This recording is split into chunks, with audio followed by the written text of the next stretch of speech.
අයිබෝන් හැම දෙනාටම අද මේ දවස්වල අපි මේ වැඩිපුර කතා බහට ලක් වෙනවනේ සමාජ මාධ්‍ය ප්‍රධාන මාධ්‍ය ඇතුලේ අපරාධ වැරදි අපරාධ කරු සවුන්ට ලබා දෙන දඬුවම් වින්දිතයින් මේ කාරණා පිළිබඳව මේ දවස්වල සමාජ මාධ්‍ය ඇතුලේ ප්‍රධාන මාධ්‍ය ඇතුලේ ප්‍රවෘත්ති නැවෙන. ඉතින් අපිත් කල්පනා කරා මේ හා සම්බන්ධ කරුණු කාරණා කීපයක් ඉතාම කෙටියෙන් සාකච්ඡා කරන්න. ඔබේ ප්‍රතිචාර මත අපි අනාගතයේදී මේ සංවාදය ඉදිරියට පවත්වගෙන යන්න බලාපොරොත්තු වෙනවා. ඉතින් අපි ආරාධනා කළා මේ වැඩ කටයුත්තට සම්පත්දායකෙක්ට අපි එතුමන්ව බොහොම ගෞරවයෙන් ආදරෙන් පිළිගමු. නීතිඥ සාරංග වාදසිංහ මහත්මයාට අයිබෝවන් සාරංග. අයිබෝවන් සංග. right. ඉතින් සාරංගයි මමයි අපි දෙන්න විශ්වවිද්‍යාලයේ එක බැච් එකේ. හැබැයි අද අපේ වැඩසටහනට සම්පත්දායකයෙක් විදියට බොහොම ගෞරවයෙන් ආදරෙන් පිළිගන්නවා සාරංග. සාරංග මේ අපි වැඩේ පටන් ගන්න මෙන්න මෙහෙම ප්‍රවේශයක් ගමු. දැන් මේ දවස්වල මේ අපරාධ තරුවන් සහ අපරාධ ගැන වැඩිපුර කතා බහට ලක් වෙනවනේ. අපි ටිකක් සරලව බොහොම සරලව. හරි? අපි ඒ කියන්නේ නීතිමය දෘෂ්ටි කෝණයෙන් ඒ කියන්නේ මම කියන්නේ මේ නීතිමය පනත් අනපනත් වල තියෙන ක්‍රමයටමත් නෙවෙයි. අපි සාමාන්‍ය ජනතාවට තේරෙන විදිහට ඇත්තටම මොකක්ද අපරාධයක් කියලා කියන්නේ? අපි කොහොමද ඒක තේරුම් ගන්න ඕන? අපරාධයක් කියන්නේ මොකක්ද? දැන් මුලින්ම ගත්තට පස්සේ සංක දැන් වැරදි කියන දෙයක් වැරදි කියලා හඳුන්වන නීති කොටසකුත් තියෙනවා අපරාධ කියලා කොටසකුත් තියෙනවා. බොහෝ වෙලාවට මේ සාමාන්‍ය භාවිතයේදී අපරාධ වලට වැරදි කියලා කියනවා වැරදි වලට අපරාධ කියලා කියනවා. නමුත් නීතියට ගත්තට පස්සේ සිවිල් වැරදි කියලා කොටසකුයි අපරාධ වැරදි කියලා කොටසකුයි වෙන තියෙනවා. අපි අද කතා කරන්නේ එතකොට මේ අපරාධ වැරදි සම්බන්ධයෙන්. එතකොට හරිම සරලව කියනවා නම් අපරාධ වරදක් කියන්නේ නීතියෙන් තහනම් කරනු ලැබූ ක්‍රියාවක් හෝ නොකර හැරීමක්. එතකොට ඒකෙදි අපරාධයක් කරාට පස්සේ ඒකෙදි තියෙන සිවිල් වරදකට වෙනස්ව තියෙන ලක්ෂණය තමයි සිර දඬුවමක් ලබා දෙන්න පුළුවන් වැරදිකරුවෙක් වුණොත් නැත්නම් දඩයක් නියම කිරීමේ හැකියාව පවතිනවා. නැත්නම් ওই දෙකම නැතුව අත්හිට වූ සිර දඬුවමක් ලබා දෙන්න පුළුවන්. නැත්නම් අවවාද කොටම උදාහරින්න පුළුවන්. ඔය සියලුම දේවල් අනුගමනය කරන්න පුළුවන් අපරාධ වරදක් සම්බන්ධයෙන්. ඒතර අපරාධ වැරදි සම්බන්ධයෙන් මුලින්ම කරුණු වාර්තා කරන්නේ මහේස්ත්‍රාත් අධිකරණයට. මහේස්ත්‍රාත් අධිකරණයේ නඩු විභාග කරන්න පුළුවන් අපරාධ වැරදි තියෙනවා. මහා අධිකරණයේ විභාග කරන්න පුළුවන් අපරාධමය වැරදි තියෙනවා. විශේෂයෙන් ගත්තොත් අධිකරණයට අපහාස කිරීම වගේ වැරදි අභියාචන අධිකරණයේ ශ්‍රේෂ්ඨ අධිකරණයේ වගේ අධිකරණ වලත් විභාග කරන්න පුළුවන්. එතකොට මේ සියරම වැටෙන්නේ අපරාධ වැරදි කණේට. right. සරංග එතකොට මේ දැන් මේ දවස්වල අපි පහුගිය සති කිහිපය ඇතුළතදී අපි දැක්කා තැන් වල වෙඩි තබා ගැනීම සිද්ධ වෙනවා. ඊට ආසන්නම සිදුවීමක් සිද්ධ වෙනවා. අධිකරණ පරිශ්‍රය තුල පවා වෙඩි තැබීමක් සිද්ධ වෙනවා. ඊට අමතරව දැන් මේ දින කිහිපය ඇතුළතදී අනුරාධපුර රෝහලක සිද්ධ වෙච්ච මේ තාම අවාසනාවන්ත සිදුවීමක් එක්ක මේ අපරාධ පිළිබඳව නැවත සාකච්ඡාවට ලක් වෙනවා. සමාජය තුළ ටිකක් සංවේදීවත් ආවේගශීලීවත් ඒ පිළිබඳව සාකච්ඡා කරනවා. එතනදී මේ අපි දැක්ක මේ පහුගිය මේ අනුරාධපුර රෝහලේ සිදුවෙච්ච සිදුවීමට අදාළව වෛද්‍ය සංගමය සහ ඒ රෝහල් කාර්ය මණ්ඩල ඒ වගේම තමයි ජනමාධ්‍ය ඇමතුතුමාත් ඉල්ලීමක් කරා මාධ්‍ය ඇතුලේ මේ මාධ්‍ය ආයතන වලට මේ වින්දිතේ තැනැත්තිය සම්බන්ධයෙන් තොරතුරු වාර්තා කරද්දී ඇයගේ පෞද්ගලිකත්වයට හානි වන ආකාරයෙන් තොරතුරු වාර්තා කරන්න එපා කියලා. එතකොට දැන් සාමාන්‍යයෙන් අපි දැකලා තියෙනවා අපරාධයක් නැත්නම් වැරද්දක් වුණාම මේ වින්දිතින්ව හුඟක් වෙලාවට මාධ්‍ය ඉස්සරහා අනාවරණය වෙනවා. උන්ගේ රූප, ඒකම උන්ගේ වයස, ගම මේ හැමදේම. එහෙම අනාවරණය කරන්න පුළුවන්ද? එහෙම කරන්න ඕනද? එහෙම නැත්නම් ඊට එරෙහිව ලංකාව ඇතුලේ මොකක් හරි නීතිමය තත්ත්වයක් ක්‍රියාත්මක වෙනවද වින්දිතින් සම්බන්ධයෙන්? ඔව්.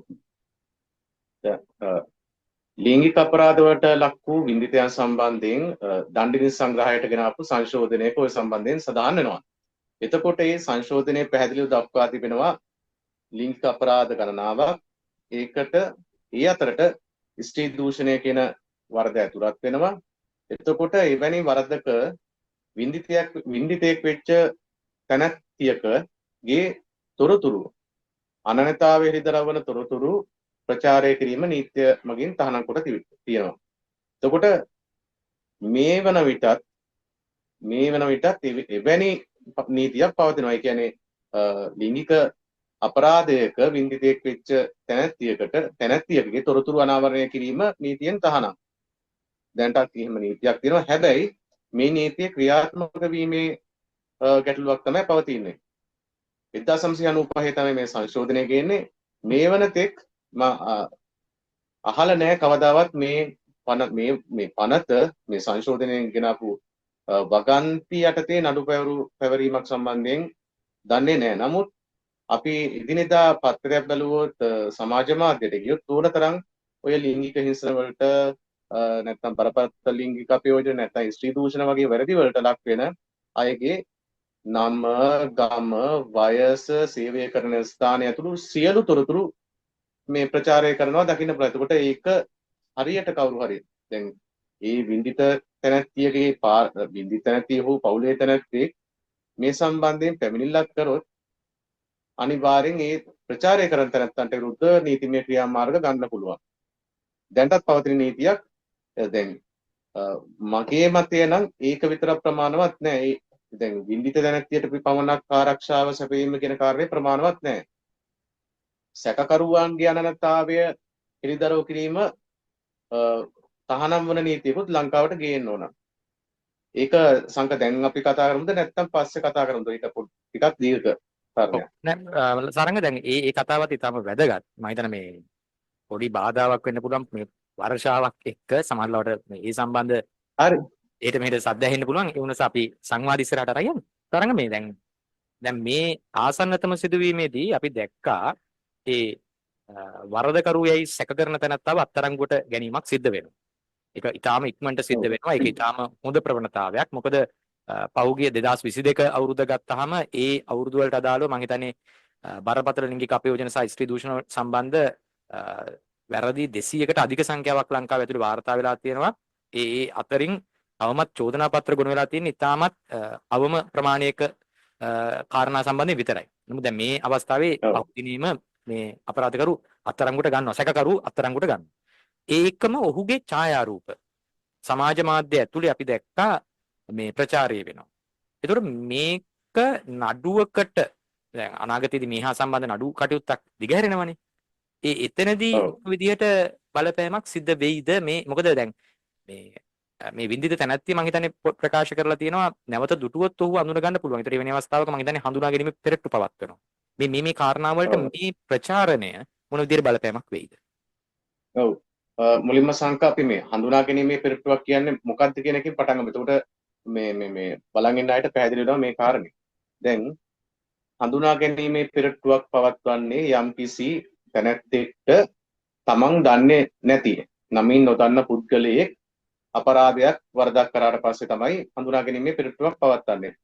ඒකට හේතුව තමයි බොහෝ වෙලාවට තමන් නොදන්නා විඳිත තැනැත්තා හෝ විඳිත තැනැත්තිය නොදන්නා කෙනෙක් අපරාධයක් කළොත් පොලිසියට ප්‍රකාශය ලබා දෙනකොට නිශ්චිතව කියන්න බෑ මේ ක්‍රියාව කරේ A කියන තැනැත්තද B කියන තැනැත්තද කියලා නිශ්චිතව අනන්‍යතාවය කියන්න බෑ. එතකොට බොහෝ වෙලාවට කියන්නේ ඔහුගේ ස්වરૂපය ක්‍රියාව කරපු කෙනාගේ ස්වરૂපය කියනවා මෙන්න මේ හැඩරුව තියෙන පුද්ගලයෙක් මම මීට කලින් දැකලා තියෙනව වෙන්න පුළුවන්. දැකලා තියෙන කෙනෙක් වෙන්න පුළුවන්. හැබැයි නමින් දන්නේ නැහැ කවුද කියලා. ස්වરૂපය මෙහෙම කියලා ඒ කියන්නේ උස මුහුණේ ස්වરૂපය නැත්තම් විශේෂ ශරීර ලක්ෂණ තියෙනවා නම් විශේෂයෙන් පච්ච වගේ ටැටූස් තියෙනවා නම් නැත්තම් ශරීරයේ යම්කිසි ආබාධ තත්ත්වයන් පේන දිනවා ඒ කරුණු කියලා ප්‍රකාශය ලබා දෙනවා. ලබා දුන්න පස්සේ ප්‍රකාශය අතුලත් කරන දෙයක් තමයි සැකකරු දුටුවොත් හඳුනා ගැනීමට හැකියි. අන්න ඒ වගේ අවස්ථාවක බොහෝ වෙලාවට සමේ පුද්ගලයා තමයි සැකකරු කියන එක තහවුරු කරගන්න හඳුනා ගැනීමේ පෙරට්ටුවක් පවත්වනවා. එතකොට හඳුනා ගැනීමේ පෙරට්ටුවක් පවත්වනකොට තියෙන කාරණය තමයි දැන් සැකකරු වෙනුවෙන් පෙනී ඉන්න නීතිඥවරයෙක්ට ගන්න පුළුවන් විරෝධතාවයක් සැකකරු අත්අඩංගුවට ගත්තට පස්සේ පැමිණිලිකරුට හෝ කාර්යයට පොලිස් ස්ථානයේදී පෙන්වලා තියෙනවා නම් නැත්නම් සැකකරු අත්අඩංගුවට ගැනීමෙන් පසු ඔහුගේ ඡායාරූප අදාළ තැනැත්තාට හෝ තැනැත්තියට පෙන්වලා තියෙනවා නම් ඔය වගේ යම්කිසි අපි කියමු වෙනත් ක්‍රමයක වීඩියෝ කෝල් එකකින් හරි සැකකරුගේ අනන්‍යතාවය පේන විදිහට මුහුණ හරි ඌව පෙන්නලා තියෙනවා නම් අන්න ඒ වෙලාවට විරෝධතාවයක් ගන්න පුළුවන් නීති සැකකරුගේ නීතිඥවරයාට මේ හඳුනා ගැනීමේ පෙරට්ටුව පවත්වීමෙන් ප්‍රතිඵලයක් නැහැ. මේ අත්අඩංගුවට ගත්ත තැනැත්තා මේ පැමිණිලිකාරයට හරි කලින් පෙන්නලා තියෙනවා. ඒක නිසා මෙහි සාක්ෂිමය අගයක් නැහැ කියලා විරෝධතාවය ගන්න පුළුවන්. එතකොට දැන් සමාජ මාධ්‍යයේ ඔය කියන රූපවාහිනී නාලිකාවල වෙන දෙයක් තමයි සැකකරුවෙක් සම්බන්ධයෙන් දැන් අපරාධ වරදක් කරා කියලා සැක හිතන පුද්ගලයාගේ ඡායාරූප ප්‍රචාරය කිරීමක් කරනවා මුල ඉඳලම. එතකොට අත්අඩංගු ගත්තට පස්සේ ඡායාරූප මේ ප්‍රචාරණය කිරීමක් කරනවා. එතකොට ඒ ඡායාරූප අනිවාර්යෙන් අර හඳුනා ගැනීමේ පෙරට්ටුවට එන පැමිණිලිකරු හෝ පැමිණිලිකාරිය දකිනවා. එතකොට නියම අධිකරණයේ ඉදිරියේ සාක්ෂිමය වශයෙන් පිළිගන්න පුළුවන් හඳුනා ගැනීමක් වෙන්නේ නැහැ. මොකද පෙරට්ටුවේදී කොහොමද පෙන්වන්න පුළුවන් මෙන්න මෙයා තමයි සැකකරු කියලා. ඒක නිසා සාක්ෂිමය අගය අඩුයි. ඒකේ තියෙන අවාසනාවන්තම තත්වය තමයි යම් විදියකින් නිශ්චිත කියන්නේ සැබෑම අපරාධකරු නොවන වෙනත් තැනැත්තෙක් සැකයට අත්අඩංගුවට ගත් අවස්ථාවක ඔහුගේ ඡායාරූප මේ ප්‍රචාරය වුණොත් වින්දිත තැනැත්තා හෝ තැනැත්තිය හිතන්න පුළුවන් මෙයා මේ පුද්ගලයා තමයි අපරාධය කරේ. ඒක නිසා අනිවාර්යෙන් මේ පුද්ගලයා මම පෙන්නනවා කියලා. එතකොට සැකයට බඳුන්ු ඇත්තටම වරදක් නොකර පුද්ගලයෙක් වුණත් හඳුනා ගැනීමේ පෙරට්ටුවක හඳුනාගෙන නඩුව අවසානයේ වරදකරු වෙන්නත් පුළුවන්. ඒකෙන් වෙන්නේ අර නිර්දෝෂී පුද්ගලයේ නිදහස් වීමට තියෙන අවස්ථාව වැළකීලා අනිවාර්යෙන් මේ සිර දඬුවම් විඳින්න වෙන එක. ඒ වගේම සැබෑ අපරාධකරු අත්අඩංගුවට අරගෙන මේ ඡායාරූප මේ ප්‍රචාරය කරන තත්ත්වය තුලත් අර හඳුනා ගැනීමේ පෙරට්ටුව අවලංගු කරොත් නැත්නම් හඳුනා ගැනීමේ පෙරට්ටුව පවත්වලා හරි කියන්නේ ඒ හඳුනා ගැනීම ඇති සාක්ෂිමය අගය අඩුයි කියලා අධිකරණය තීරණය කරොත් ඒකෙන් සමහර විට මේ සැකකරු විත්තිකරු නිදහස් වෙන්න සම්භාවිතාවක් තියෙන පුළුවන්. ඔය ගැටලුව තියෙනවා මේ සැකකරුවන්ගේ ඡායාරූප මේ ප්‍රචාරය කිරීමේ කියන කාරණේ. ඒතකොට සාරංග දැන් අපි දැක්කා මේ අර අධිකරණ පරිශ්‍රය ඇතුලේ පහුගිය කාලේ සිද්ධ වෙච්ච වෙඩි තැබීමට අදාළව තවමත් අත්අඩංගුවට අරගෙන නැති සැකකාරියකගේ ඡායාරූප ප්‍රදර්ශනය කිරීමක් කරනවා. ඒකට සමහර අපරාධකරුවන් අත්අඩංගුවට ගැනීමට අදාළව එවැනි තත්ත්වයන් කරනනේ. ඒක කොයි විදිහටද මේ සම්බන්ධය? ඒකෙදි දැන් එතනදී තියෙන එක කාරණයක් තමයි ඒක දෙපැත්තෙන් බලන්න. දැන් දැනටමත් අත්අඩංගුවට ගත්තේ නැති තැනැත්තෙක් හෝ තැනැත්තියක් ගේ අනන්‍යතාවය අපි ලබා ගන්නව හොයා ගන්නව යම් කිසි ක්‍රමයකින්. එතකොට මේ තැනැත්තා හෝ තැනැත්තිය යම් සැඟවී ඉන්නව නම් පොලිසිය මගහරිමින් ඉන්නව නැත්නම් අධිකරණය මගහරිමින් ඉන්නව නම් අන්න ඒ වෙලාවට ඒ ඉන්න කෙනාව හොයා ගන්න මහජන සහාය පතන්න මේ තැනැත්තන්ගේ ඡායාරූප මේ ප්‍රචාරය කිරීම වරදක් නැහැ. ඒක මේ කෙරෙන්න ඕන දෙයක්. කියන්නේ යම් කිසි ආකාරයෙන් පොලිසියට අපහසු නම් මේ තැනැත්තන් ඉන්න තැන හොයා ගන්න අත්අඩංගු ගැනීම කරන්න එතකොට මහජන සහාය පැතීම ගැටලුවක් නැහැ. නමුත් මේ අපි අත්දකින අර පසුගිය මේ සිදුවීමේ උනේ අත්අඩංගුවට ගත්තට පස්සේ ඒ තැනැත්තගේ ඡායාරූප ප්‍රචාරය වීම. දැන් මහජන සහාය පැතීම සඳහා ඡායාරූපය ප්‍රචාරය කිරීම සහ අත්අඩංගුවට ගත් පසු ඡායාරූප ප්‍රචාරය කිරීම කියන්නේ දෙකක්. දැන් අත්අඩංගුවට ගත්තට පස්සේ ඡායාරූපය ප්‍රචාරය කිරීමෙන් කිසිම වාසියක් ලැබෙන්නේ නැහැ. විඳිත් කාන්තාවට ලැබෙන්නේ නැහැ. නැත්නම් සමාජයට ලැබෙන්නේ නැහැ. පොලිසියට ලැබෙන්නේ නැහැ. හැබැයි අර අධිකරණයේදී වෙඩි තැබීමේ සිදුවීම ගැන සාකච්ඡා කරාමද එයින් ඒ ප්‍රචාරය හරහා මහජන සහාය ලැබෙනවා. ඒක නිසා තැනැත්තෙක් අත්අඩංගුවට ගන්න පුළුවන් වෙනවා. ඒක නිසා ඒක කිසි ගැටලුවක් නැහැ. කොහොම හරි මේ දෙපැත්ත මේ සියලු කාරණා සලකා බලලා මගේ මතය නම් අනිවාර්යෙන් සැකකරුවන්ගේ අනන්‍යතාවය ප්‍රචාරය කිරීම සම්බන්ධයෙන් නව නීති තත්ත්වයක් නිර්මාණය වෙන්න ඕන. එහෙම නැතුනොත් මේක මේ අර හරීම ගැටලුකාරී තත්ත්වයක් එනවා සාධාරණ නඩු විභාගයක් පවත්වන්න. මොකද දැන් ආණ්ඩුක්‍රම ව්‍යවස්ථාවෙත් තහවුරු කරලා තියෙනවා සාධාරණ නඩු විභාගයට අයිතිය විත්තිකරුවෙකුට හිමි විතුයි කියලා. එතකොට දැන් මේ අත්අඩංගුවට ගත්ත සැනින් මොහු තමයි අපරාධකරු කියලා ඊට පස්සේ ඔහු පාපෝච්චාරණයක් දුන්න කියලා ඒ පාපෝච්චාරණයේ කොටස් සේරම මාධ්‍ය ප්‍රචාරය කළා. සමහර විට අපි දකිනවා පොලිසිය ස්ථානාධිපතිතුමායි තව පිරිසක වටේ ඉඳගෙන ඊට පස්සේ සැකකාරයෝ ඉස්සරහා තියාගෙන පාපෝච්චාරණයක් කියලා එකක් වීඩියෝ කරලා ඒකම දානවා කිරිපිටේ. එතකොට දැන් ප්‍රශ්නේ තියෙන්නේ මෙහෙම දාන්න පොලිසියට බලය තියෙනවද? පාපෝච්චාරණයක් කියන එක නීති දැන් ත්‍රස්තවාදයේ වැළැක්වීමේ පනත යටතේ හැර අනෙක් පනත් යටතේ සාක්ෂියක් විදියට ආවේශ කරගන්න බෑ. ඒ කියන්නේ සාක්ෂියක් විදියට වළංගු නෑ. එහෙම තත්ත්වයකදීත් පොලිසිය හැසිරෙන්නෙත් විද්‍යුත් මාධ්‍ය හැසිරෙන්නෙත් ඊටාම අන්තගාමී සහ අන්තවාදී විදියට. එතකොට ඔය සියලු මේ කාරණා සලකා බලලා මම නම් හිතන්නේ ඒ කියන්නේ නීති සම්පාදනය වෙන්න ඕන. නැත්නම් හරි භයානක තත්යකට යනවා. ඒ කියන්නේ සාධාරණ අඩු විභාගික අයිතිය කියන එක තහවුරු කරගන්න අමාරුයි. ඒක තමයි සංකමගේ මතය. සරංග දැන් මේ ඔය කාරණා එක්කම දැන් ඔය සමාජ මාධ්‍ය තුල අපි දැක්කා මේ සිදුවීමට එක්කම මේ බොහෝ දෙනෙක් යෝජනා කරනවා මේ අපරාධකරුවන් සම්බන්ධයෙන් දැඩිව නීතිය ක්‍රියාත්මක වෙන්න ඕන. එල්ලුම් ගස නැවත ක්‍රියාත්මක වගේ එහෙම සාකච්ඡාවකුත් යනවා. දැන් මේ වර්ධන කාලව ලංකාවේ ප්‍රතිපාදන අනුව එල්ලුම් ගහ නියම කරන්න බෑ. ඔව්. හරි. එතකොට මේ අපිට කීපයක වෙලාවක් තියෙන. ඉතින් සරංග ඇතරම මේ අපරාධ සම්බන්ධයෙන් එල්ලුම් ගස වෙනත් වැරදි සම්බන්ධයෙන් ක්‍රියාත්මක කිරීම තුළ ඇත්තටම එහෙම අපරාධ අඩු කරගන්න පුළුවන් හැකියාවක් තියෙයිද? මම මේ අහන්නේ පොඩි මතයක් විදියට. දැන් එල්ලුම් ගහ සම්බන්ධයෙන් විවාදාත්මක කරුණු තමයි දෙපැත්තටම තියෙනවා. ඒ කියන්නේ කොටසක් කියනවා එල්ලුම් ගහ ගේන්න ඕන කියලා, කොටසක් කියනවා එල්ලුම් ගහ ගේන්න අවශ්‍ය නැහැ කියලා. දැන් එල්ලුම් ගහ ගේන්න ඕන කියන අය කරන තර්ක ටික තමයි සමාජයේ කුඩා අපරාධ සිදු වෙනවා, මිනීමැරුම් සිදු වෙනවා. එතකොට ඒ එල්ලුම් ගහ ගෙනල්ලා කවුරු හරි කෙනෙක්ට මරණ දඬුවම නියම කළොත් අනිවාර්යෙන් ඊළඟට මේ වගේ ක්‍රියාවන් වලට යොමු වෙන්න ඉන්න කට්ටිය ඉන් වැළකෙනවා කියන එක. ඒක සාධාරණ තර්කයක්. අනිත් පැත්තෙන් ගේන තර්කය තමයි එල්ලුම් ගහ නියම කරන්න යුතු නෑ කියන එක. ඒකට ගෙන තර්ක තමයි එකක් සිවිල් හා දේශපාලන අයිතිවාසිකම් පිළිබඳ ජාත්‍යන්තර ප්‍රඥාප්තියක් තියෙනවා ICCPR එක.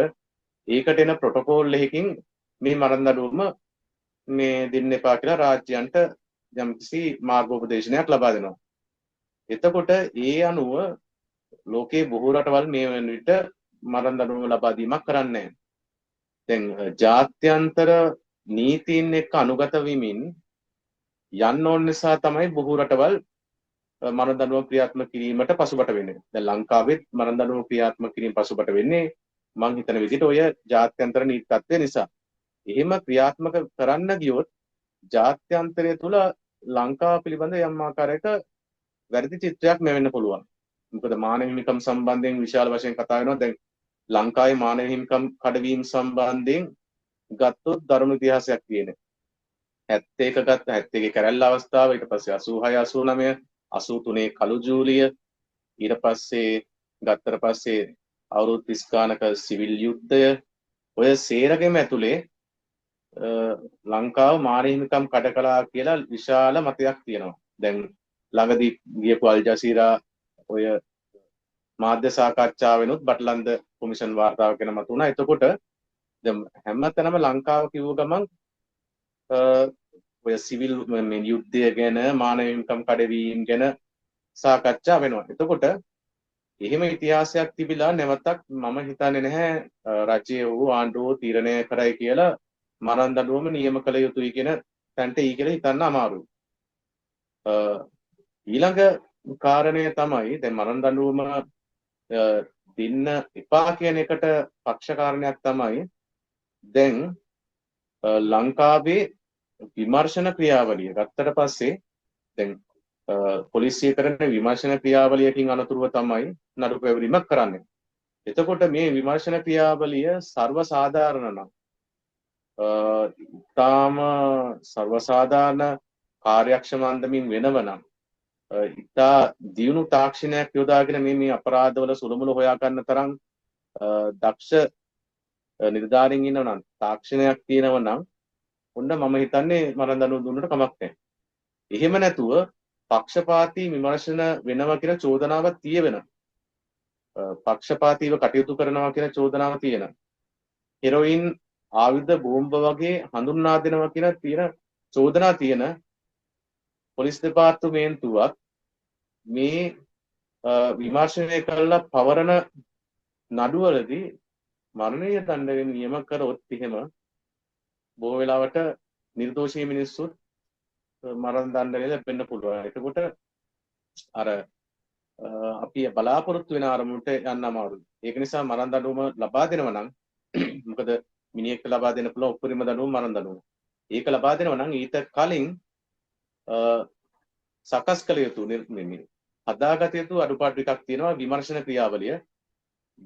සාධාරණ විමර්ශනයක් සිදු කිරීම සම්බන්ධයෙන් තහවුරුවක් දෙන්න පුළුවන් නම් කාට හරි ආණ්ඩුවට තහවුරුවක් දෙන්න පුළුවන් නම් රජයට තහවුරු වෙන්න පුළුවන් නම් පොලිසිය කරන විමර්ශන සර්ව සාධාරණයි කිසිදු පුද්ගලයෙක්ට අගතියක් වෙන්නේ නැහැ කියලා අන්න එතකොට මරණ දඬුවම නියම කරාට ගැටලුවක් නැහැ කියලා තරක් කරන්න පුළුවන්. නමුත් වර්තමානයේ ඇහෙන දේවල් එක්ක විශේෂයෙන් මේ වන විට හිටපු පොලිස්පතිවරයාටත් වරෙන්තු නිකුත් වීමක් කරලා තියෙනවා මාතර මහේස්ත්‍රාත් අධිකරණයෙන්. ඔහු සම්බන්ධයෙන් ගතට පස්සේ ප්‍රචාර වෙනවා ඔහුගේ යටතේ නීත්‍යානුකූල නොවන පුද්ගලයන් පිරිස ආයුධ දරන පිරිසක් හිටිය කියලා.